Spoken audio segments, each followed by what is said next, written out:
বিপিএলের প্লেয়ার ড্রাফটের সময় চূড়ান্ত করেছে বিসিবি। 2025 সালে জানুয়ারিতে মাঠে গড়াবে বাংলাদেশ প্রিমিয়ার লিগ বিপিএলের পরবর্তী আসর।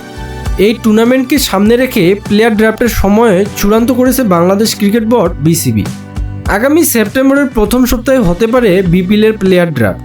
মিরপুর শেরেবাংলা স্টেডিয়ামের বিসিবির কার্যালয়ে বোর্ডের প্রধান নির্বাহী কর্মকর্তা সিইও নিজামুদ্দিন চৌধুরী এই তথ্য নিশ্চিত করেছে।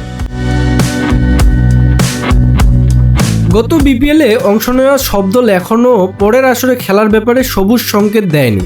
বিসিবির এই কর্মকর্তা বলেন, বিপিএলের গত আসরে যারা খেলেছে তাদের সঙ্গে আমরা যোগাযোগ করেছি। বেশিরভাগ দল আগামী আসরে অংশগ্রহণ নিশ্চিত করেছে। দু একটা দল এখনও সিদ্ধান্ত জানায়নি।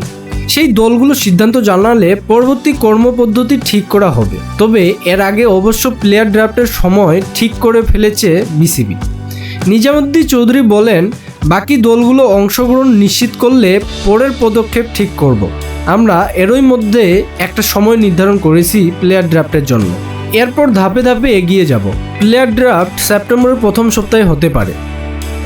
বিপিএলের আগে বা পরে ব্যস্ত সময় কাটাবে বাংলাদেশ ক্রিকেট দল। ডিসেম্বরে পূর্ণাঙ্গ সিরিজ খেলতে ওয়েস্ট ইন্ডিজ সফরে যাবেন নাজমুল হোসেন শান্তরা। প্রায় মাসখানেক ক্যারিবিয়ান দ্বীপপুঞ্জে কাটিয়ে বিপিএলে অংশ নেবেন জাতীয় দলের ক্রিকেটাররা। 1.5 মাস বিপিএলে খেলার পর আইসিসি চ্যাম্পিয়ন ট্রফি খেলতে পাকিস্তানে যাওয়ার কথা রয়েছে বাংলাদেশ দলের।